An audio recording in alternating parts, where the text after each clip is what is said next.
ఆరాధన కొరికే పరిశుద్ధ గ్రంథంలో నుండి మత్తయి సువార్త మరొకసారి 11వ అధ్యాయము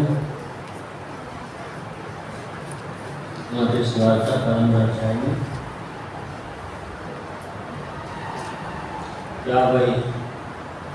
51-52 వచనాలు అందరం కలిసి చదువుకున్నాం.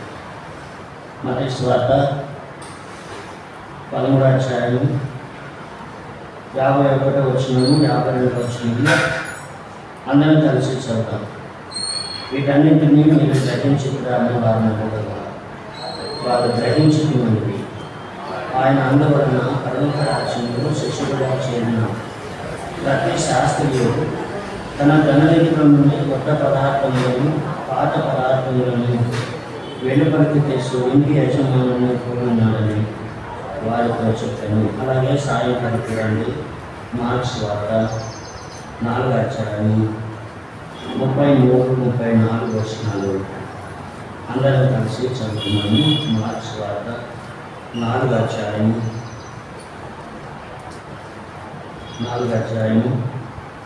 33-34 వచనాలు అందరం కలిసి చదువు.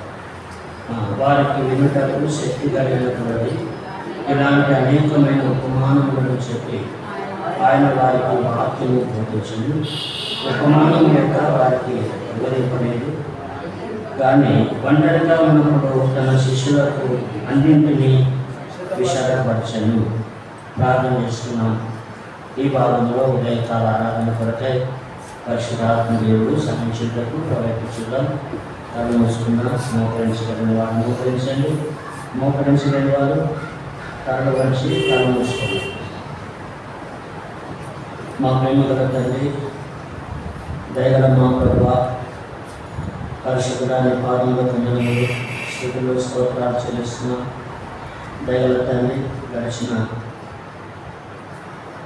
8 నెలలు తండ్రి మమ్మల్ని కాపాడి ఈ 9వ నెల మొదటి ప్రభుదినంలో 7వ దినంలో తండ్రి మమ్మల్ని ప్రవేశపెట్టి ప్రభువా ఉదయకాలము మీ సన్నిధిలో పాటల ద్వారా మిమ్మల్ని స్తుతించడానికి మాకు ఇచ్చినటువంటి శ్రేష్టమైన సమయానికి స్తోత్రం చెల్లిస్తున్నాం. దయగల తండ్రి, అటు ప్రభువా వ్యక్తిగతంగా ఆరాధించడానికి మా ముందు తీసుకొచ్చిన లేఖన భాగంలో దయగల తండ్రి ఎక్కడ ఆరాధన ఉందో ఆరాధనకి ఎట్లా మలుచుకోవాలో తండ్రి కావలసిన తలంపులు లేఖన భాగంలో ఎవరెవరి సామాన్లు చొప్పున తండ్రి వారికి పిలిచి వడ్డించమని తండ్రి ప్రార్థన చేస్తున్నాం. అలా ఉన్న తండ్రి నిలబడిన మీ దాసుని కూడా మీ ఆత్మ చేత నింపి అభిషేకించి మీ పరలోకపు వర్తమానం ఇచ్చి మీ నోటి కూడా వాడుకొని మనీ పొందమని తండ్రి ప్రార్థన చేస్తున్నాం. మా ప్రియులు తండ్రి ఇంకా రావాల్సినటువంటి వారు అనేకులు ఉన్నారు ప్రభావ. వారి అవసరత మేము ఎరగము. వారు తండ్రి మరి ఇళ్ళ దగ్గర ఇంకా తమ పనిపాటులో నిమగ్నమైతే దయగల తండ్రి వారి సమయాన్ని గుర్తించి త్వరపడి రావులకై తండ్రి సహాయం చేయండి. వారు మార్గంలో ఉంటే క్షేమంగా నడిపించండి. వచ్చిన బిడ్డల బట్టి తండ్రి స్తుతిస్తున్నాం. మా దృష్టి మా గమనము పరిపరి విధములుగా పారడుతున్నట్లు సహాయం చేయండి. వారి చుట్టూ మీరు అర్థప్రోక్షం దయచేయండి. ఖాళీ స్థలం నింపండి, అభివృద్ధి చేయండి. ముందున్న సమయం అంతా నీ పాదములకు అప్పగిస్తూ యేసు ప్రభు వారి పరిశుద్ధమైన నామములో ప్రార్థన చేసి స్తుతించి అడిగి వేడుకుంటున్నాము తండ్రి, ఆమేన్.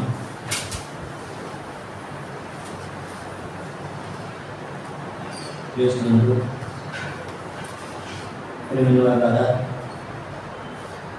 చదవబడిన లేఖన భాగం గురించి మరి అనేక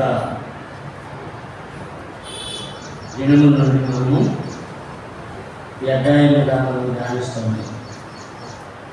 ఎందుకంటే ప్రేమల దేవుడు ప్రభువైన యేసుక్రీస్తు వారు లోకంలో ఉన్నప్పుడు పరలోక రాజ్యాన్ని గురించి, పరలోక రాజ్యం యొక్క మర్మాన్ని గురించి తన ఎదురుకు వచ్చినటువంటి జన సమూహములకు అనేక విధములుగా ఉపమాన రీతిగా బోధిస్తూ వచ్చినాడు. కాబట్టి ఈ మత్తయి సువార్తలో 11వ అధ్యాయంలో ఈ 52వ వచనం వరకు 8 ఉపమానములను ఇక్కడ కలిగినట్టు మనము ముందుగా చూసుకోవచ్చు కదా. మొట్టమొదటి చూస్తున్నాను. మొట్టమొదట విత్తువానికి వచ్చిన ఉపమానం, రెండవది గురుగులు గోధుమలు, మూడవది ఆవగింజలు, నాలుగవది మనం ధ్యానించాలి. అందుకే 9 లెక్కలు అవుతాయి కదా. నాలుగవది పురాణ పిండి చదవబడుతున్నమాట జ్ఞాపకం చేసుకుంటే 33వ వచనం.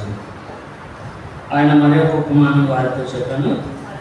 పరలోక రాజ్యము ఒక స్త్రీ తీసుకొని పిండి అంతయు పులిసి కొంగ వరకు 3 కుంచెల పిండిలో తరాచి పెట్టిన పుల్లని పిండిని పోలేదు. పుల్లని పిండి మనం చూడాలి. ఎందుకంటే ప్రవచితం అయితే ఇది నైవేద్య బలిని గురించి మరి దేవుడు మానవుడు దేవుని సమీపించడానికి దేవుడు పరిశుద్ధుడు, మానవుడు పాపి కదా. పరిశుద్ధుడైన దేవుని అపవిత్రుడైనటువంటి మానవుడు దర్శించడానికి, దేవుని ముఖం దర్శించడానికి 5 రకములైనటువంటి బలులు ఉన్నాయి పాపని. వాటిని గురించి ధ్యానించినప్పుడు ప్రవచితమైతే ఈ పుల్లని పిండిని గురించి తర్వాత వస్తాం. అందుకే ఈ యొక్క ఉపమానం మనం ధ్యానించాలి. ఇది ఎన్నో ఉపమానం? 4వది. 5వదిగా మనం చూస్తే 5వది ఏం చూసినాము? పొలంలో దాచబడిన ధనం. గత వారంలో మనం ధ్యానిస్తూ వచ్చింది కదా. 6వది మంచి ముత్యం, మొట్టమొదట మనం ధ్యానించాం. అంటే 7వది సముద్రంలో ఉన్న వల. సముద్రంలో ఉన్న వల ప్రవచితమైతే ఈ వల గురించి చాలా ఆత్మీయ సంగతులు ఎన్నో ఉన్నాయి.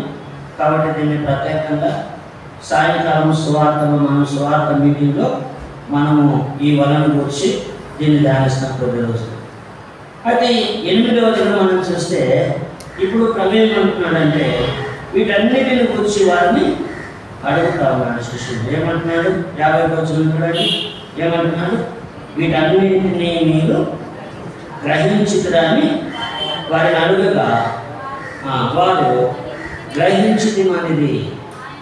చాలా మనకు ఈ మాట అన్నప్పుడు వాళ్ళందరినీ అడుగుతూ ఉన్నాడు, వీటిని మీరు గ్రహించినారా అని. చెప్పిన తలంపులన్నీ, చెప్పిన ఉపమానములన్నీ మీరు గ్రహించినారన్నప్పుడు ఎందుకు ఆ మాట అడుగుతున్నాడు? ఒకవేళ వారు గ్రహించకపోయింటే ఏం చేస్తారు? అయ్యా వాటిని మాకు తెలియలేదు, ఉపమానం మాకు అర్థం కాలేదు, వాటి గురించి మళ్ళా చెప్పమని అడిగేటటువంటి కదా. గురుగులను గురించి, గోధుమల గురించి అడిగినట్లు, ఇంకా మనం చూస్తే మరి విత్తువాని గురించి అడిగిన ఉపమానాన్ని గురించి అడిగినట్లు ప్రభుని అడిగేవారు. అందుకని ప్రభుని అడగలేదు కాబట్టి ప్రభు ఏమంటున్నా అంటే మీరు గ్రహించినారా అని. వీటిని గురించి విన్నటువంటి తలంపులు ఎంతవరకు ఆత్మీయం మీరు నేర్చుకున్నారు? అందుకేమంటున్నాడు? వారు వినగలిగినంత మటుకు. చూడండి మార్క్స్ వార్త 4వ అధ్యాయము 33వ వచనం. వారికి వినుటకు శక్తి కలిగినప్పుడని ఇలాంటి అనేకమైన ఉపమానములను చెప్పి ఆయన వారికి అది వినుటకు శక్తి కలిగిన కొలది. వినటానికి శక్తి ఉండాలి. అంటే వినటానికి శక్తి ఉండాలంటే ఉంది. రోజు ఒకటే చెప్తా ఉన్నాం. ఏమంటారు? ఒక స్థలంలో ఒక అధ్యాయం తీసుకొని సంవత్సరమున్నర బైబిల్ స్టడీ దాని మీద నడిచింది. అప్పుడు అప్పుడున్న సంఘటనతో ఒక ఆయన వచ్చేమన్నాడంటే, ఏమయ్యా నా బైబిల్లో వాక్యాలు లేవా నీకు అంటే. నువ్వు ఒక అధ్యాయమే ఈ రోజులు చెప్తే పరిశుద్ధ గ్రంథంలో 66 పుస్తకాలు ఉన్నాయి. మరి 66 పుస్తకాల్లో ఉన్న అధ్యాయాలన్నీ ఎప్పుడు చెప్పాలా? నాకు నవ్వు వచ్చింది. అన్నీ మనం బోధించడానికి కావాలంటూ దేవుడు ఏది అవసరమైతే అది ఇస్తారు. లేదు ఏది ఏమైనా కొత్తగా ఇంకా ఏదే అధ్యాయాలు చూపి అన్నాడు. ఎందుకంటే ఆ సంఘంలో ఆయన ఆయన ఎవరంటే టైగర్ టైగర్ టైగర్ అంటే అందరూ తెలుసు కదా. ఆయన అనమాట నియంత్ర పరిపాలన. అలాంటి సమయం అలాంటి స్థలంలో సంవత్సరానికి 6 మంది సేవకులు మాట్లాడు. ఎవరు వెళ్ళరు అక్కడికి, ఆ సంఘానికి ఎవరు వెళ్ళరు. అలాంటి స్థలానికి నన్ను పంపించినారు.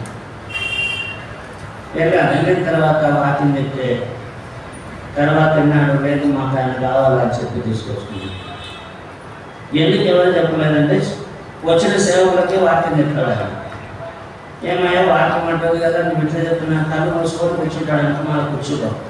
అందరం అప్పుడే నిద్రపోతున్నాడు అనుకుంటారు, నిద్రపోడు.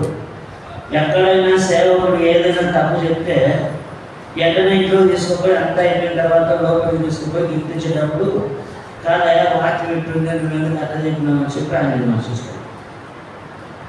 ఇంకా నువ్వు చెప్పేటప్పుడు మేము ఎందుకు అయ్యా చెప్పేదని చెప్పి వెళ్ళిపోతారు వచ్చినప్పుడు. ఎవరు ఉన్నారు, నేను వెళ్ళాను. అక్కడికి వెళ్ళిన తర్వాత ఇంకా కొంతమంది ఒక 2-3 పెద్దలు ఉన్నారు. వాళ్ళలో ఒక ఆయన నీలకంఠం అని ఒక ఉన్నారు.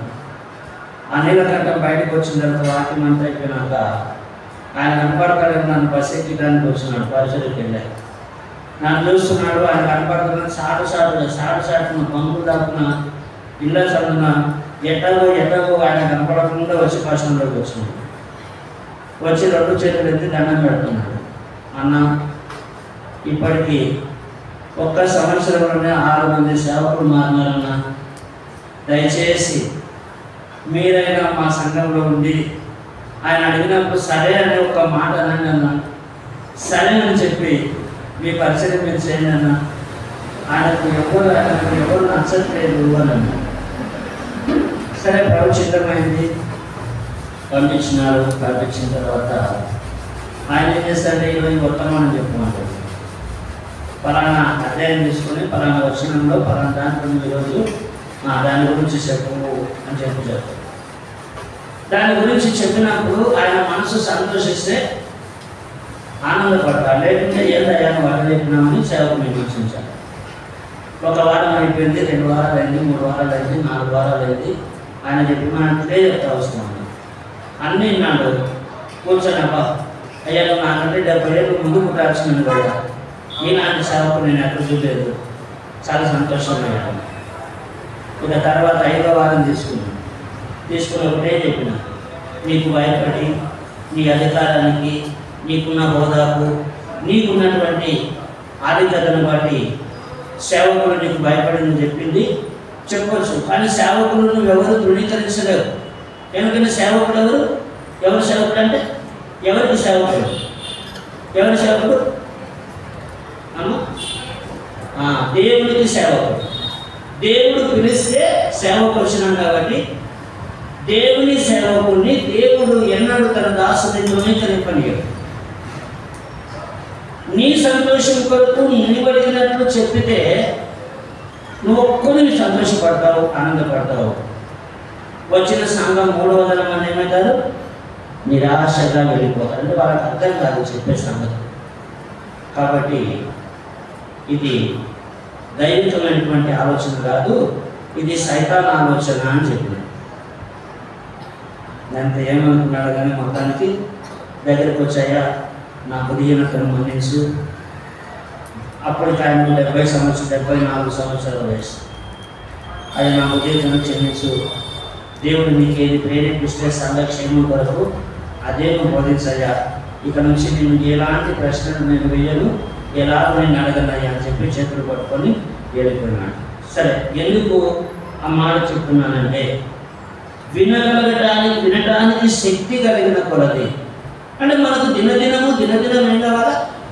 నూతన సంగతులు కావాలా, కొత్త అనుభవాలు కావాలా, కొత్తగా వినాలా. ఈరోజు ఏం చెప్తాడు కదా. మన హృదయానికి సంతోషం కలిగే మాటలు వస్తే సంతోషపడతాం. అబ్బా సేవకుడైనా బాగా చెప్పినాడు కదా. లేకపోతే ఇవాళ ఎవరికి చెప్తాడో, ఇవాళ ఎవరిని కుమ్ముతాడో, ఇవాళ ఎవరిని కుడిపెట్టు నుంచి ఎవరికి ఏం చెప్తాడో కదా. మన తలంపులు రకరకాలు ఉంటాయి. కానీ ప్రేమిల వల్ల పరిశుద్ధాత్మ దేవుడు లోకంలో ఉన్నప్పుడు తన ఎదుకు వచ్చిన జన సమూహానికి ఏ విధంగా బోధిస్తున్నాడంటే వినటానికి శక్తి కలిగినప్పుడే బోధించినాడు. వినటానికి శక్తి కలిగినప్పుడు అంటే వారు వినటానికి ఏ విధంగా ఇష్టపూర్వకంగా ఉన్నారు, వారి మనసులను వారి హృదయాలను గ్రహించి వాక్యం బోధిస్తూ వచ్చినాడు. అందుకే అంటా ఉన్నాడు, ఇక్కడ జ్ఞాపకం చేసుకుంటే ఏమంటున్నాడంటే, మరొకసారి చదువు వచనాన్ని తొందరగా ముందుకు వెళ్ళిపోదాం. వారు వినటకు శక్తి కలిగినప్పుడు ఇలాంటి అనేకమైన ఉపమానములను చెప్పి ఆయన వారికి వాక్యము బోధించను. ఉపమానము లేక వారికి బోధింపలేదు, కానీ ఒంటరిగా ఉన్నప్పుడు తన శిష్యులకు అన్నింటినీ విషదపరచను అని చూస్తున్నాం. అంటే అన్నింటినీ శిష్యులకు ఉపమానము లేకుండా ఆయన వారికి ఏం బోధించాలి. ఉపమాన రీతిగా జన సమూహానికి అర్థమవడానికి అక్కరగలిగిన మాటలు జన సమూహానికి బోధించినాడు. ఇంటిలో ఉన్నప్పుడు తన శిష్యులకు వాటిని గురించి చేసినాడంట, వాటిని బోధిస్తూ వచ్చినాడు. కాబట్టి వాటన్నింటినీ ఒంటరిగా ఉన్నప్పుడు తన శిష్యులకు అన్నింటినీ విషాదపరచను అంటే తెలియజేస్తూ వచ్చినాడు. వాటి యొక్క భావం, వాటి యొక్క అర్థం అన్నీ చెప్పినప్పుడు తిరిగి చివరిలో 8వ ఉపమానం చెప్పేటప్పుడు ఏమంటున్నాడంటే, వీటిని మీరు గ్రహించితిరా, వీటిని గ్రహించినారా, విన్నారా, గ్రహించినామని చెప్పినప్పుడు మరలా 8వసారి 8వ ఉపమానముగా ప్రభు వారితో ఈ సంగతిని పంచుకుంటూ ఉదయకాల ఆరాధన కొరకై మన ముందుకు ఈ లేఖన భాగాన్ని తీసుకొస్తా ఉన్నాడు. కనుక ఏమంటున్నాడు, ఇప్పుడు అంటే మత్తయి సువార్త 11వ అధ్యాయము 51-52 వచనాలు చూడండి. వీటన్నింటినీ మీరు గ్రహించుతారని వారిని అడుగుగా వారు గ్రహించుమని ఆయన అందువలన పరలోక రాజ్యములో శిష్యుడుగా చేరిన ప్రతి శాస్త్రీయు తన ధననిధిలో నుండి కొత్త పదార్థములను పాత పదార్థములను వెలుపలికి తెచ్చు ఇంటి యజమానుని పోలి ఉన్నాడని. కాబట్టి ఇక్కడ మీరు గ్రహించిరా అన్నప్పుడు గ్రహించినామంటానే ఆయన ఏం చేస్తా ఉన్నాడు, పరలోక రాజ్యాన్ని గురించి మరొక సంగతి చెప్తా ఉన్నాడు. పరలోక రాజ్యంలో శిష్యుడుగా చేరిన ప్రతి శాస్త్రీయు తన ధననిధిలో నుండి కొత్త పదార్థములు పాత పదార్థములను వెలుపలికి తెచ్చు ఇంటి యజమానుని పోలి ఉన్నాడని వారితో చెప్పాను. పరలోక రాజ్యంలో మరి శిష్యుడుగా చేరిన ప్రతి శాస్త్రి అంటే అర్థమైంది. శాస్త్రి అనగా సమస్తము ఎరిగినటువంటి వాడు అన్నమాట. శాస్త్రులు అంటే ముందుగా జరగబోయే వాటిని తెలుసుకున్నటువంటి వారు. వారికి మర్మంగా ఉన్నటువంటి సంగతి ఏది కూడా ఉండదు. కనుక సమస్తము ఎరిగినటువంటి వారు. శాస్త్రులు అనే మాట తెలివి కలిగినటువంటి వారు, ఉపదేశకులు. కనుకనే ఈ మాట ఎక్కడ మనం శాస్త్రి అనే మాట పరిశుద్ధ గ్రంథంలో ఎవరు గుర్తిస్తూ ఉంది? మొట్టమొదటి ఎక్కడ చూస్తాం? చెప్పు తప్పలేదు. అంటే మీకు ఎంతవరకు అవగాహన ఉందంతే. మీకంటే మేము జ్ఞానవంతులమని కాదు, మీకంటే గొప్పవారమని కాదు. అన్నింటిలో మీరే ఎక్కువ, మీరే గొప్పవారు, నేను చాలా తక్కువ. అన్నింటికంటే మేము దృఢీకరించబడ్డవారు. అందుకే ఇక్కడికి పంపించినాం. మీకు ఎంతవరకు అవగాహన అవుతుందనే సంగతిని మీరు అర్థం చేసుకోవాలని, ఎంతవరకు ఆసక్తి వింటున్నారనే సంగతిని గురించి తెలుసుకోవడానికి మాత్రమే అడుగుతున్నాం. శాస్త్రి అనే పేరు మొట్టమొదటి ఎవరికి వచ్చింది? పాత నిబంధనలో యెజ్రాకు వచ్చింది. చూడండి, మొట్టమొదటి మనం చూస్తే అక్కడ అంటాడు 7వ అధ్యాయంలో 6, 7, 8 వచనాలు చూడండి. యెజ్రా గ్రంథం 7వ అధ్యాయము 6వ వచనంలో అక్కడ చూస్తే అక్కడ అంటాడు చూడండి. ఈ యెజ్రా ఇశ్రాయేలీయుల దేవుడైన యెహోవా అనుగ్రహించిన మోషే యొక్క ధర్మశాస్త్రమందు ప్రవీణత గల శాస్త్రి మరియు అతని దేవుడైన యెహోవా హస్తము అతనికి తోడుగా ఉన్నందున అతడు ఏమనని చేసినను రాజు అనుగ్రహిస్తా వస్తా ఉన్నాడు. ఇక్కడ చూసి, ఎందుకంటే ఇక్కడ మనం చూసినప్పుడు ఈ 6వ వచనంలో ఏమంటున్నాడు, ఎజ్రా గురించి ఏమంటున్నాడు? ఈ ఎజ్రా అంటా ఉన్నాడు. ఈ ఎజ్రా అంటే ఈ అనేది ఎందుకు పెడుతున్నాడు? ఈ ఎజ్రా అంటే ఎందుకు ఈ అనేటటువంటి బిరుదు ముందు, ఎజ్రా పేరుకు ముందు ఈ అనే అక్షరం ఎందుకు పెడుతున్నాడు? ఈ ఎజ్రా అంటే పరిశుద్ధ గ్రంథములో యాజకులుగా పనిచేసిన ఆనాటి అహరోను వంశస్థులలో ఇతడు ఎంతో ప్రవీణత కలిగినటువంటి వాడు. దేవుని వాక్యము మర్మం విషయంలో దేవుడు సంపూర్ణంగా తనకి తెలియజేస్తూ వచ్చినాడు. అంటే తనకు తెలియని సంగతి అంటే ఏది కూడా లేదు. అందుకేమంటున్నాడు? మోషే యొక్క ధర్మశాస్త్రమందు ప్రవీణత గల శాస్త్రి. అంటే మోషే గ్రంథంలో ప్రవీణుడు అనే మాట, ప్రవీణుడు అంటే ప్రవీణుడు అని ఏమంటారు? అన్ని సంగతులు ఎరిగినటువంటి వారిని, అన్ని తెలిసినటువంటి వారిని. అతనికి మరుగైన సంగతి ఏది లేకపోతే అతన్ని అంటాడు ప్రవీణుడు. ఈ ఎజ్రా అనే మాట ఎందుకు ఈ ఎజ్రా అంటున్నాడంటే, ఇతడు మోషే యొక్క ధర్మశాస్త్ర గ్రంథంలో ఉన్నటువంటి సంగతులు అన్నీ, అంటే ఆదికాండం మొదలుకొని ద్వితీయోపదేశ కాండం వరకు 5 కాండాలు మోషే యొక్క ధర్మశాస్త్రం అని పిలువబడతాయి కదా. అందులో ఉన్న అన్ని సంగతులన్నీ స్పష్టంగా ఎరిగినటువంటి వాడు. తనకు మరుగైనటువంటి సంగతి ఏది కూడా లేకుండా అన్ని విషయాల్లో ప్రవీణత కలిగినటువంటి వాడు. కనుకనే అతనికి శాస్త్రి అనేటటువంటి బిరుదు వచ్చింది. శాస్త్రి అనేటటువంటి బిరుదు అంటే శాస్త్రులు అంటే అన్ని ఎరిగినటువంటి వారు, బాగా ధర్మశాస్త్రాన్ని తెలిసినటువంటి వారు. వారికి మరుగైనటువంటి సంగతి ఏది కూడా లేదు. అందుకనే ఎజ్రాను గురించి ఇక్కడ ఏమంటున్నాడంటే ఈ ఎజ్రా అనేటటువంటి మాట చూస్తాము. చూడండి, ఒక మాట 10వ వచనం చదవము. ఎజ్రా యెహోవా ధర్మశాస్త్రమును పరిశోధించి దాని చొప్పున నడుచుకోవడానికి ఇశ్రాయేలీయులకు దాని కట్టడలను విధులను నేర్పుటకును దృఢ నిశ్చయము చేసుకునేమో అంటాము. ధర్మశాస్త్రమును పరిశోధించి, యెహోవా ధర్మశాస్త్రమును పరిశోధించి దాని చొప్పున నడుచుకుంటకు ఇశ్రాయేలీయులకు దాని కట్టడలను విధులను నేర్పుటకు దృఢ నిశ్చయం కలిగినటువంటి వాడు. అంటే ధర్మశాస్త్రంలో యెహోవా ధర్మశాస్త్రమును పరిశోధిస్తూ ఉన్నాడు. పరిశోధించడం అంటే ఎక్కడేమున్నాయి, ఇంకేమున్నాయి, ఇంకా ఏమున్నాయి, వాటిని చూస్తూ ఉన్నాడు.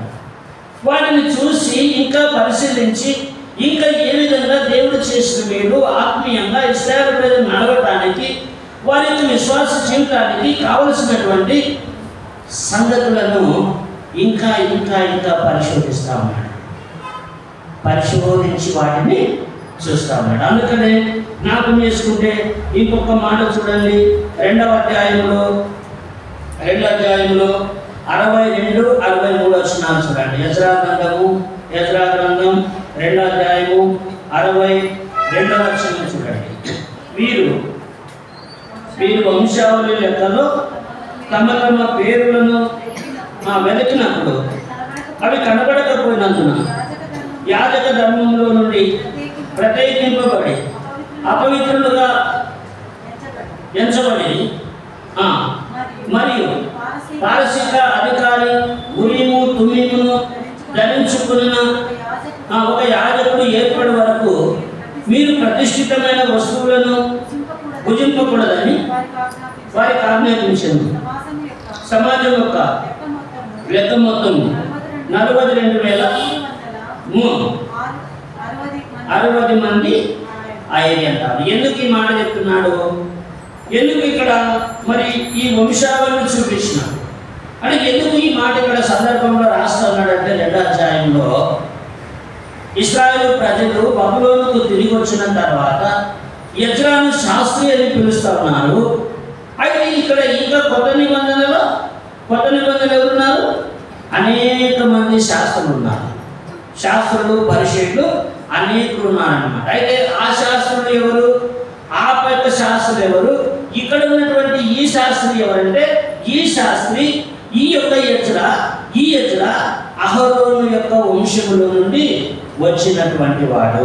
చూడండి ఒక మాట 6-7 అధ్యాయంలో మనం చూస్తే అక్కడ మరి జ్ఞాపకం చేసుకుంటే మొదటి నుంచి త్వరగా కొన్ని వచనాలు చదవండి. ఆరాధనకు సమయం అవుతుంది, త్వరగా ముందుకెళ్తాను. చూడండి, ఈ సంగతులు జరిగిన పిమ్మట పారసీక దేశపు రాజు అయిన అర్తహషస్త యొక్క ఏలుబడిలో ఎజ్రా బబులోను దేశం నుండి యెరూషలేము పట్టణమునకు వచ్చెను. ఇతడు షెరాయా కుమారుడైనను, షెరాయా అజర్యా కుమారుడు, అజర్యా హిల్కియా కుమారుడు, హిల్కియా షెలూము కుమారుడు, షెలూము సాదోకు కుమారుడు, సాదోకు అహితూబు కుమారుడు, అహితూబు అమర్య కుమారుడు, అమర్య అజర్యా కుమారుడు, అజర్యా మెరాయకు కుమారుడు, మెరాయకు జరక్యా కుమారుడు, జరక్యా ఉజ్జి కుమారుడు, ఉజ్జి బుక్కి కుమారుడు, బుక్కి అభిషువ కుమారుడు, అభిషువ ఫినెహాసు కుమారుడు, ఫినెహాసు ఎలియాజరు కుమారుడు, ఎలియాజరు ప్రధాన యాజకుడైన అహరోను కుమారుడు. అహరోను వంశంలో నుండి వచ్చినాడు. అయితే ఇక్కడ 2వ అధ్యాయంలో 62వ వచనంలో చూసినప్పుడు బబులోను చెర నుండి ఇర్మియా ద్వారా బబులోను రాజు నెబుకద్నెజరు ఇశ్రాయేలు ప్రజలను చెరదుకుని పోయినప్పుడు అక్కడ 70 సంవత్సరాలు చెరలో వారు ఉంటూ వచ్చినప్పుడు ఆ చెర నుంచి కోరేషు యొక్క పరిపాలన తిరిగి యెరూషలేముకు వెళ్ళి దేవాలయమును నిర్మించమని చెప్పినప్పుడు అక్కడ నుండి అనేకులు వచ్చినారన్నమాట. వాళ్ళలో మోషే యొక్క ధర్మశాస్త్రమును పరిశీలించి పరీక్షించి ఇశ్రాయేలు ప్రజలకు కట్టడం నేర్పుకొచ్చినప్పుడు వారికి బోధించడానికి వారితో వచ్చినటువంటి వారు కొంతమంది వంశావళి పేరు చెప్పలేకపోయినారు. పాత దినాల్లో ఎట్లుండేదంటే ఏ గోత్రానికి ఆ గోత్రం వల్లే ఇచ్చుకోవాలా, ఏ గోత్రం వల్ల ఆ గోత్రం వల్లే సావాసం కలిగి ఉండాలి. ఇంకొక గోత్రం వల్ల ఇంకొక గోత్రానికి వస్తే వాళ్ళు రానివారు అన్నమాట. ఒకవేళ ఎవరైనా పొరపాటు వచ్చి ఎక్కడైనా భోజనం ఇందులో కూర్చుంటే మీ గోత్రం ఏంటని అడిగితే గోత్రం పేరు చెప్పలేకపోతే ఆ భోజనం నుంచి లేచి పంపిస్తారన్నమాట. అది లింగాయతులలో చాలా ప్రాముఖ్యమైనటువంటి ఆ యొక్క కట్టడ అనేటటువంటి మాట. అంటే ఆ విధంగా గోత్రాన్ని చూపించకపోతే వారిని వెంటనే లేచి పంపించేవారు. ఇక్కడ కూడా కథ ఏం చేస్తున్నా అంటే ఎవరైతే సరైనటువంటి వంశావళిని చూపించలేకపోయినారో వారిని పవిత్రమైనటువంటి వాటిలో పరిశుద్ధమైన వాటిలో పాల్గొనడానికి వారిని పక్కనుంచినప్పుడు తిరిగి వారికి ఏం బోధిస్తున్నాడంటే వారే ఈ పాత నిబంధనలో ఉన్నటువంటి కొత్త నిబంధనలో ఉన్నటువంటి ఈ యాజకుల ఈ యొక్క శాస్త్రులు అన్నమాట. అందుకనే వారిని గురించి మనము పరిశుద్ధ గ్రంథంలో ప్రభు లోకంలో ఉన్నప్పుడు మరి వారిని గురించి ఏమంటున్నాడంటే మత్తయి సువార్త 23వ అధ్యాయంలో 13వ వచనం నుండి మనం చూస్తే అక్కడ 7 సార్లు ఆ శాస్త్రం గురించి ఏం చేస్తున్నాడు, ప్రభు ఎంతో అంగలార్చినటువంటి వాడిగా ఉంటున్నాడు. అందుకేమంటున్నాడు, అయ్యో వేషధారులైన శాస్త్రులారా పరిశీలారా, అయ్యో వేషధారులైన శాస్త్రులారా పరిశీలారా. ఎన్నిసార్లు ఈ మాట చెప్తున్నానంటే 11వ వచనంలో 12 వచనాలు 12 వచనాలు కలిసి ఉన్నాయి. ఆ 13వ వచనంలో అక్కడ చెప్తున్నాడు. ఇంకా జ్ఞాపకం చేసుకుంటే 15వ వచనంలో చూడమ్మా, మొదటి లైన్ మాత్రం చదవండి. అయ్యో వేషధారులైన శాస్త్రులారా పరిశీలారా. 16వ వచనం, అయ్యో అందులైన మార్గదర్శకులారా. ఇంకా మనం చూస్తే 23వ వచనంలో చూడండి, అయ్యో వేషధారులైన శాస్త్రులారా పరిశీలారా. 25వ వచనం, అయ్యో వేషధారులైన శాస్త్రులారా పరిశీలారా. 27వ వచనం, అయ్యో వేషధారులైన శాస్త్రులారా పరిశీలారా. 29వ వచనం, అయ్యో వేషధారులైన శాస్త్రులారా పరిశీలారా. ఎందుకు మాట్లాడుతున్నాడు? ఇన్నిసార్లు ప్రభు ఇక్కడ ఈ 23వ అధ్యాయంలో దరిదాపు 7 సార్లు వారిని గురించి అయ్యో అయ్యో అయ్యో అని అంగలారుస్తూ ఉన్నాడు. అంటే ఎందుకు వారు నిజమైనటువంటి శాస్త్రులు కాదు, నిజమైన శాస్త్రులు కాదు. కాబట్టి వారు కేవలము మనుషులు చూడటానికి ఏం చేస్తున్నారు? శాస్త్రుల వలె కనపడతా ఉన్నారు. నిరుత్సవాలు వేసుకొని, బయట వందనాలు కోరుకుంటూ, అగ్రస్థానాలు కోరుకొని, వాటి యొక్క అధికారము కలిగి, వాటి కొరకై మేము యాజకులం, మేము పరిశీలము, మేము శాస్త్రులము, మాకు అంత తెలుసు, మేము ధర్మశాస్త్ర ఉపదేశకులమని అందరూ తెలుసుకోవడానికి వారు తిరుగుతున్నారు. కానీ వారు ఎలాంటి శాస్త్రులంట? ఎలాంటి వాళ్ళు? ఒక మాటలో చెప్పాలంటే డూప్లికేట్ శాస్త్రంలో వచ్చినారు కదా. వాళ్ళు ఎలాంటి వాళ్ళు? డూప్లికేట్ శాస్త్రం అంటే వంశావళి లేనటువంటి వారు. ఇలాంటి వారిలో జ్ఞాపకం చేసుకుంటే ఇక్కడ మరి ఈ యొక్క ధననిధిని కూర్చున్నటువంటి శాస్త్రి వాటి గురించి చెబుతూ ప్రభువు ఏమంటున్నాడంటే, ఇప్పుడు రండి జ్ఞాపకం చేసుకుంటే రెండవదిగా మనం చూస్తే వీరిని గురించి ప్రభు ఏమంటున్నాడంటే, వీరి గురించి ఏమంటున్నాడు? యోహాను సువార్త 8వ అధ్యాయము 31వ వచనంలో చూస్తే అక్కడ అంటున్నాడు కదా, కాబట్టి తను నమ్మిన యేసు తను నమ్మిన యూదులతో మీరు నా వాక్యమందు నిలిచిన వారైతే నిజముగా నాకు శిష్యులైంది సత్యమును గ్రహించారు, అప్పుడు సత్యము మిమ్మల్ని స్వతంత్రులుగా చేయను. ఈ మాట చెప్తా ఉన్నాడు. తన ఎదుకు వచ్చినటువంటి యూదులతో, అనగా వారు శాస్త్రులని ఎవరైతే చెప్పుకుంటున్నారో వారి గురించి ప్రభు ఈ మాట చెప్తూ దయకాల సమయంలో ఆరాధన కొరకై మనతో మాట్లాడుతున్నటువంటి సంగతి ఏంటంటే, ఇప్పుడు చూడండి మత్తయి సువార్త 13వ అధ్యాయము 52వ వచనంలో అక్కడ అంటా ఉన్నాడు, ఆయన అందువలన పరలోక రాజ్యములో శిష్యుడుగా చేరిన ప్రతి శాస్త్రియు తన ధననిధిలో నుండి కొత్త పదార్థములను పాత పదార్థములను వెలుపలికి తెచ్చు ఇంటి యజమానుని పోలినాడని వారితో చెప్తా ఉన్నాడు. కొత్త పదార్థము పాత పదార్థములను తెచ్చు ఇంటి యజమానుడు అంటే ఇక్కడ ధననిధిని కూర్చున్న శాస్త్రి, ధనము అనేటటువంటి దాని గురించి మనము గత వారంలో ధ్యానిస్తూ వచ్చినాం కదా. పొలంలో దాచబడిన ధనం చూసినాం. అట్లనే ఇశ్రాయేలు ప్రజలు మరి స్వకీయ ధనముగా వారిని గుర్తించినట్టు చూసినాం. దాచబడిన ధనము సంఘానికి సాదృశ్యంగా చూస్తూ వచ్చినాం.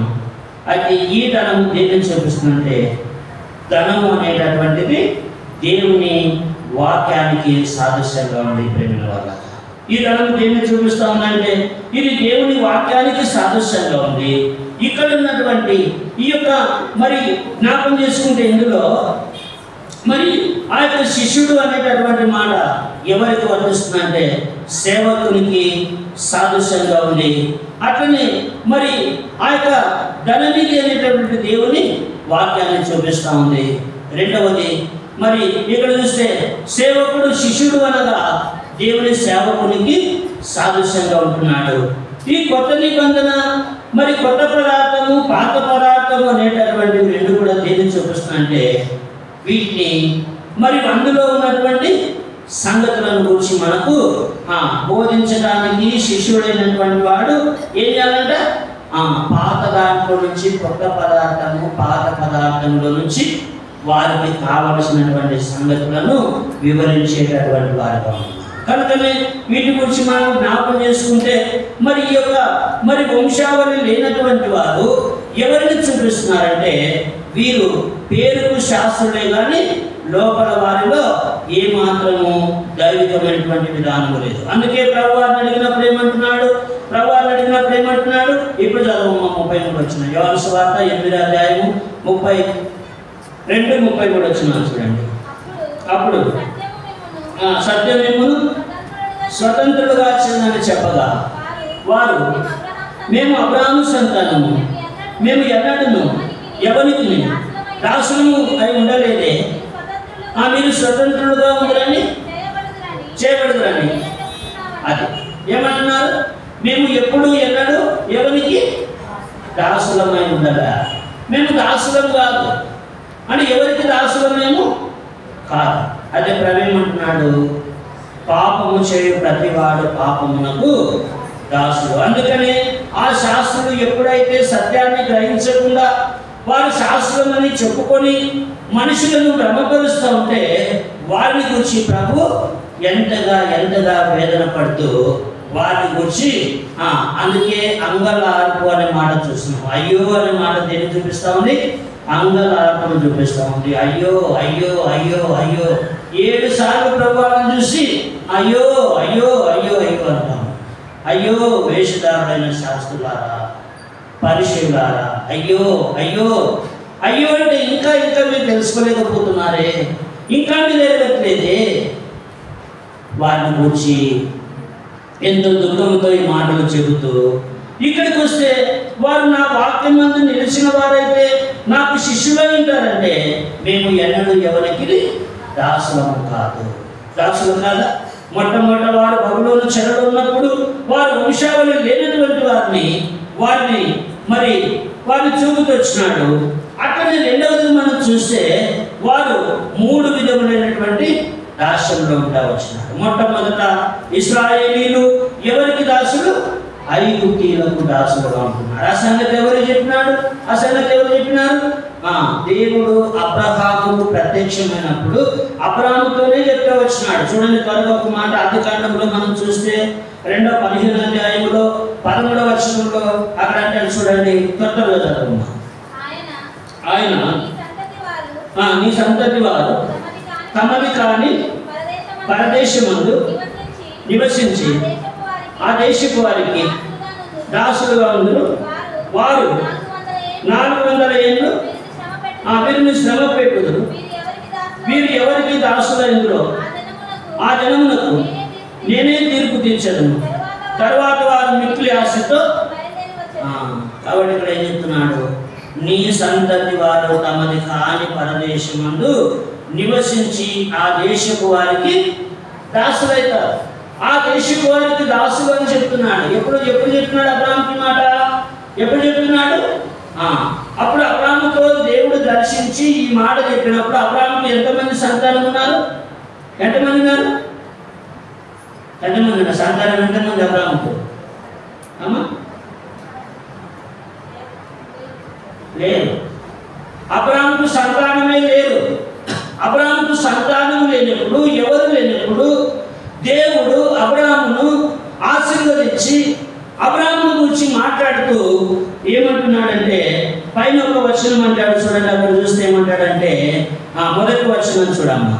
ఇవి జరిగిన తర్వాత యెహోవా వాక్యము అబ్రాహామును దర్శించినందున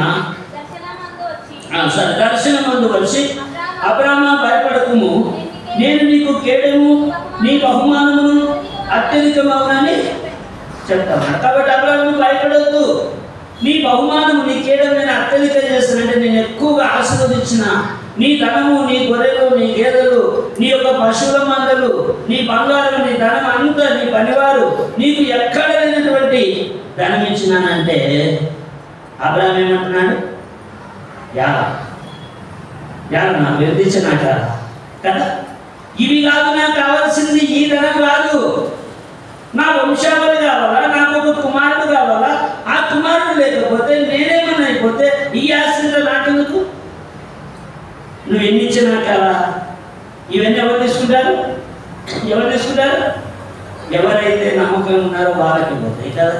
ఈ మధ్య మన టీవీలో ఒక ఆయన ఒక మాట చెప్తాడు. ఎవరో కోటా శ్రీనివాసరావు అంట. ఆయన దరిదాపు ఎన్ని వేల కోట్లు సంపాదించినాడంట. అయితే ఎవరు కూడా ఆయనకు ఎవరు లేకపోతే ఆ కోట్లన్నీ ఏం చేయాలని అర్థం కాలేదంట. అంటే కోట్లంటే తొడుకుంటే కాదు, డబ్బులు, అన్ని డబ్బులు సంపాదిస్తే ఆ డబ్బులు ఇప్పుడు ఏం చేయాలో కూడా ఎవరికి అర్థం కాలేదు. గవర్నమెంట్ స్వాధీనం చేసుకుందంట. అందుకే అబ్రాహాము ఇప్పుడు అంటా ఉన్నాడు, ఏం చేస్తే నాకారా, ఇవన్నీ ఎలియాజరుకే కదా, ఇవన్నీ ఎలియాజరు తీసుకుపోతాడు కదా, నాకెందుకు?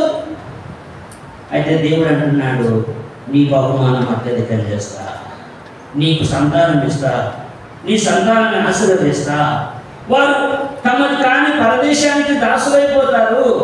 400 సంవత్సరాలు వారిని అక్కడ శ్రమ పెడతారు.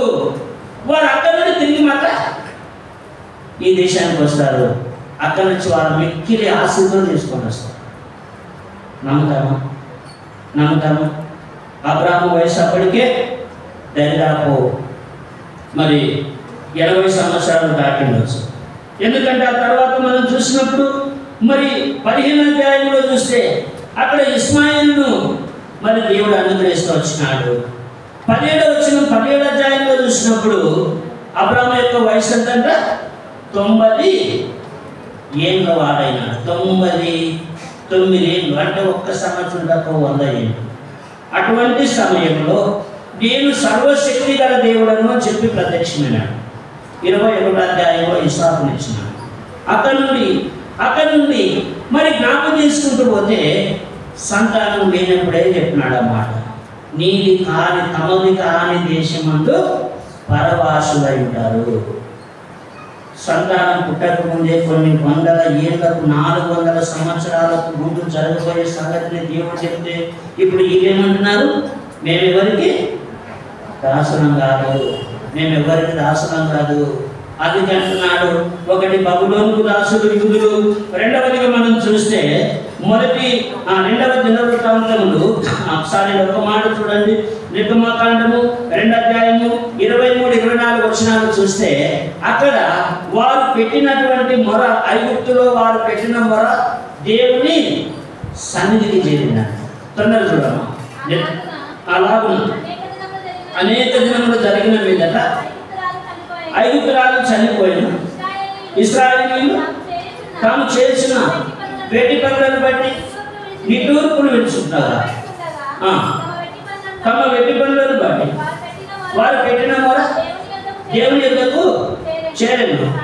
కాగా దేవుడు వారి మూలుగులను విని అబ్రహాము, ఇస్సాకు, యాకోబులను అది వారు పెట్టిన మూలుగులు విన్నాడు. ఆ మూలుగులు అన్యులు, శత్రువులు, వారి దాస్యములో వారు మొరపెడుతూ ఉంటే ఆ మొర దేవుని సన్నిధికి చేరింది. దేవుడు ఏం చేసినాడు? 15వ అధ్యాయంలో అబ్రహాముతో చేసిన వాగ్దానమును జ్ఞాపకం చేసుకొని వారిని విడిపించడానికి, వారిని తిరిగి వాగ్దాన దేశంలో చేర్చడానికి దేవుడే వారి మధ్యకు దిగి వచ్చినాడు. అయితే వీళ్ళేమంటున్నారు? మేము ఎవరికి దాసులం కాదు. అందుకే ప్రభువారు ఎందుకు అయ్యో అని అందరాలుస్తా ఉన్నాడంటే, ఇది ఇంత ధర్మశాస్త్రమును ఎరిగి వారు తెలుసుకొని కూడా వారు ఇంకా మేము దాస్యము కాదు అని ఒప్పుకోకపోతున్నారే. రెండవది మనం చూస్తే 2వ దినవృత్తాంతములు 36వ అధ్యాయములో అక్కడ కూడా బబులోనుకు వారందరినీ కూడా ఏం చేస్తున్నాడంట? నెబుకద్నెజరు వారిని చెరకు తీసుకుపోయినారు. తొందరగా కూడా 2వ దినవృత్తాంతములు 36వ అధ్యాయము 20-21 వచనం త్వరగా చదవాలి. తన కృప చేత ఖడ్గము చేత అతడు కాకుండా తప్పించుకున్న వారిని అతడు బబులోనుకు తీసుకొని పోయింది. రాజ్యము పారసీకులకు అగు వరకు వారు అక్కడనే ఉండి అతని కుమారులకు దాసులైంది. యెహోవా మాట నెరవేరుస్తున్నాడు. అంటే 70 సంవత్సరాలు బబులోనుకు వారు దాసులైనారు. వారిని చెరకు తీసుకుపోయినాడు. ఖడ్గం చేత హతులు కాకుండా వీరినటువంటి వారిని అక్కడ హిజ్కియాను తన 70 మంది కుమారులను ఆ సిద్కియా కన్ను ఉడవికి తన కుమారులను అపక్షితులు చేస్తూ వచ్చినాడు. ఘోరమైనటువంటి విధానంలో ఇశ్రాయేలు ప్రజలు బబులోనుకు దాసులైతూ వచ్చినారు, ఐగుప్తుకు దాసులైతూ వచ్చినారు, తిరిగి రోమీయులకు దాసులుగా ఉంటూ వచ్చినారు. 3వదిగా మనం చూస్తే ఏమంటాడంటే యోహాను సువార్తలో 8వ అధ్యాయము 32వ వచనము. ఇప్పుడు చదవండి. యోహాను సువార్త 8వ అధ్యాయము 32వ వచనం చూడండి. అప్పుడు సత్యము మిమ్మల్ని స్వతంత్రులుగా చేయను. వారు మేము అబ్రహాము సంతానము, మేము ఎన్నడూను ఎవరికి దాసులమే ఉండలేదే. మీరు స్వతంత్రులుగా చేయబడరని మీరు ఎలా చెప్తున్నావు? మేము ఎవరికి దాసులం కదా? ఐగుప్తుకు దాసులు, బబులోనుకు దాసులు, రోమీయులకు దాసులుగా ఉంటూ వచ్చినారు. అయితే పాపము చేసిన ప్రతివాడు పాపమునకు దాసుడు అని చూస్తున్నాం. కాబట్టి ఈ దాస్యం అనేటటువంటిది పాప దాస్యం అని దాస్యం నుండి విడిపించాలంటే దాస్యం అనేటటువంటి ఒకసారి దాస్యంలో వెలుకున్నటువంటి వ్యక్తి తనకు తానుగా ఎప్పుడు కూడా బయటికి ఆ దాస్యం నుండి రాలేడు. ప్రేమిన వాళ్ళ అంటే ఇంకొకరి సహాయంతోనే ఆ దాస్యం విడిపించాలి. ఇర్మియాను తీసుకుపోయి నీళ్లు లేని బురద గుంటలో దింపినాడు. అక్కడి నుంచి రావడానికి ఏం చేసినాడు? ఇంకొకరి సహాయంతో బయటకు వచ్చినాడు, కానీ తనకు తానుగా ఎక్కిరాడు. ఇంకా మనం చూస్తే వస్తే అట్లనే ఆ యొక్క పాపంలో మనము కూడా పడిపోయినప్పుడు పాపం నుండి మనముగా విడిపించుకొని బయటకు రాలేదు. అందుకని మనల్ని విడిపించడానికి ప్రేమగల రక్షకుడు ఆయనే లోకంలో మనల్ని దాస్యం నుండి విడిపించడానికి ఆయన శరీరం దాల్చవలసి వచ్చింది. అందుకంటా ఉన్నాడు ఒక మాట మనం చూస్తే చూడండి, పాపము చే ప్రతివాడు పాపమునకు దాసుడు అని చూస్తున్నాము. రోమపత్రిక 5వ అధ్యాయంలో జ్ఞాపకం చేసుకుంటే రోమపత్రికలో అక్కడ అంటాడు, సరే 6వ అధ్యాయము 19వ వచనం చూడండి. రోమపత్రిక 6వ అధ్యాయము 16వ వచనం నుండి కొన్ని వచనాలు చూడండి. అక్కడ అంటాడు, లోబడుటకు దేనికి మిమ్మును మీరు దాసులుగా అప్పగించుకొందురో అది చావు నిమిత్తముగా పాపములకే కానీ నీతి నిమిత్తముగా విధేయతకే కానీ దేనికి మీరు లోబడదురో దానికే దాసులవుతారని మీరేం కదా. మీరు పాపమునకు దాసులైంటిరి కానీ ఏ ఉపదేశ క్రమమునకు మీరు అప్పగింపబడతారో దానికి హృదయపూర్వకంగా లోబడిన వారై పాపము నుండి విమోచింపబడి నీతికి దాసులైంది. ఇందుకు దేవునికి స్తోత్రం. కాబట్టి నీతికి దాసులైన ఒకప్పుడు పాపానికి మనమందరం దాసులంగా ఉండొచ్చు. అందుకని పాపమునకు దాసులైనప్పుడు ఆ యొక్క శాస్త్రులను గురించి ప్రభువారు చెప్పినటువంటి మాట మనం చూస్తే యోహాను సువార్త 8వ అధ్యాయము 44వ వచనంలో ఏమంటాడు? మీరు మీ తండ్రి యొక్క అపవాది సంబంధులు అంటారు. మీరు మీ తండ్రి యొక్క అపవాది సంబంధులు అంటే మనమందరం సాతాను యొక్క ఆలోచనలో, మనమందరం సాతాను చేతిలో మరణ భయం చేత సాతానుకు దాసులమైనప్పుడు లోకంలో పాపంలో మనమందరము జీవించినటువంటి వారిని. అందుకంటాడు కదా, జీవితకాలం అంతా మరణ భయము చేత దాస్యమునకు లోబడిన వారిని విడిపించడానికి ఆయన ఏం చేసినాడంటే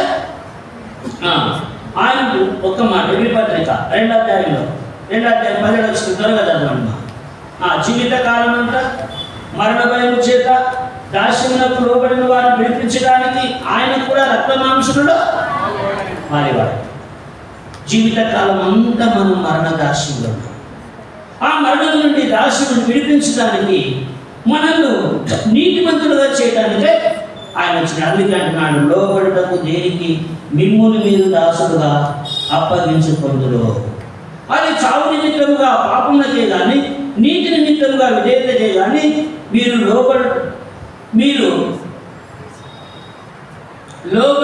లోబడుదురో దానికే దాసులవుతారని మీరెరుగరా. దేనికి మనం దాసులమైనాము? దేనికి మనం లోబడుతున్నామంటే మనమందరము పాపానికి దాసులమైన. ఇశ్రాయేలు ప్రజలు 3 విధములైన దాసత్వంలో వచ్చినారు. 1 ఐగుప్తుకు దాసులు, 2 బబులోనుకు దాసులు, 3 రోమియులకు దాసులు.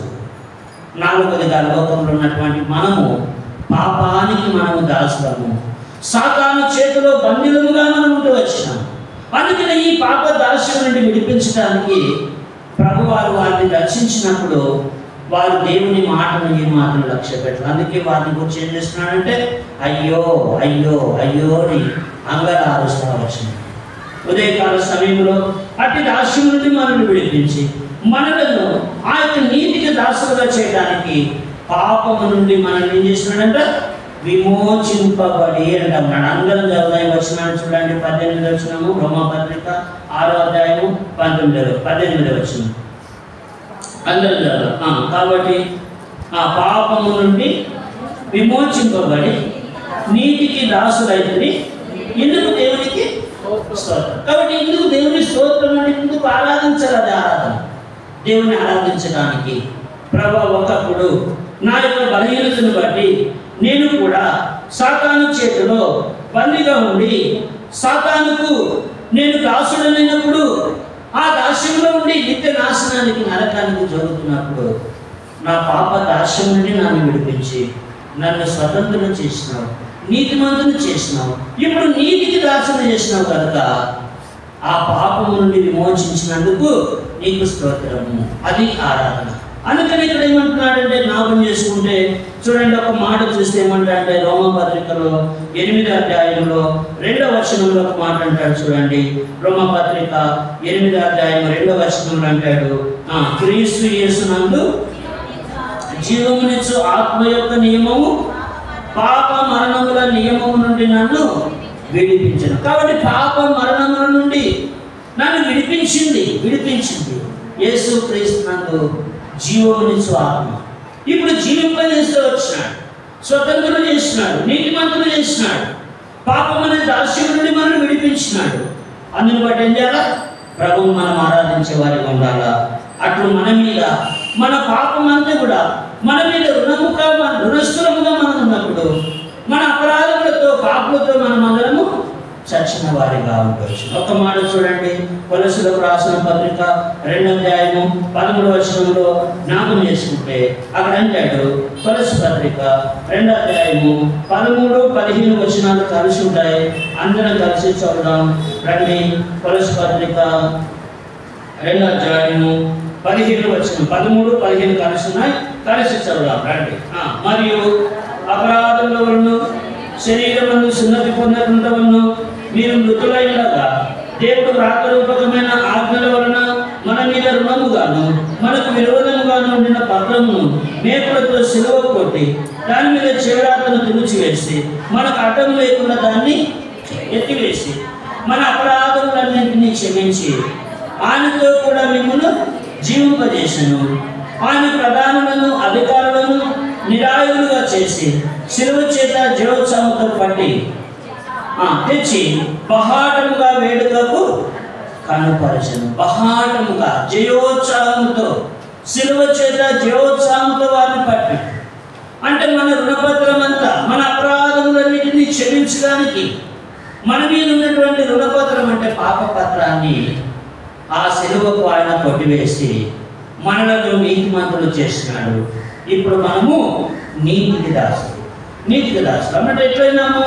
ఒకప్పుడు పాపం అనే దాస్యంలో మనం ఉన్నాం, అంధకార సంబంధించిన అధికారంలో ఉన్నాం. అంటే సాతాను అధికారం కింద, సాతాను కింద మనం ఉన్నప్పుడు, పాపంలో ఉన్నప్పుడు మనం అందరం కూడా దాసులమే. ఇశ్రాయేలు ప్రజల వలె మనం కూడా అటువంటి దాస్యంలో ఉన్నటువంటి మనలను ఆ దాస్యం నుండి విడిపించినాడు, నీతిమంతులు చేసినాడు.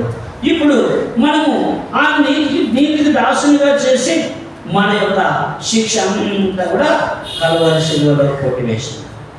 అటువంటి దేవునికి మనము నీతిమంతులుగా చేసిన దేవుని ఉదయకాలము ఆరాధించడానికి పరిశుద్ధాత్మ దేవుడు ఈ శాస్త్రం గురించి ఉపమానంలో ఈ మాట చెప్తా ఉన్నాడు. ఇప్పుడు చూడండి, జ్ఞాపకం చేసుకుంటే మత్తయి సువార్త 11వ అధ్యాయము 13వ అధ్యాయము 52వ వచనం చూడండి, అందరం చదువుతాం.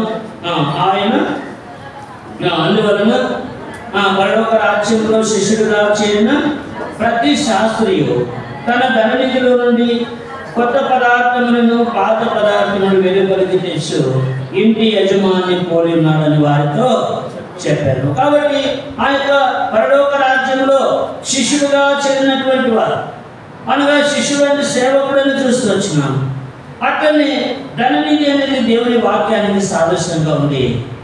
అయితే యజమానుడు ప్రభువైన యేసుక్రీస్తు వారు. కనుకనే ఈ యొక్క అనుభవంతో, ఈ అనుభవంలో మనల్ని ప్రేమగల దేవుడు ఇశ్రాయేలు ప్రజలు వారి వంశావళిని చూపించని కారణం చేత వారందరూ ఎవరంటే వారు శాస్త్రులే కానీ వాక్యము ఎరిగినటువంటి వారు కాదు. అందుకే అన్నాడు, మీరు నా వాక్యమందు నిలిచిన వారైతే నిజముగా నాకు శిష్యులు అని ఉంటారు. నా వాక్యం మందు నిలిచాలి. వాక్యం ఉంటే, వాక్యాన్ని ఆధారం చేసుకొని వాక్యానుసారమైన జీవితం కలిగి ఉంటే అప్పుడు ఆత్మ ఎదుగుతావు.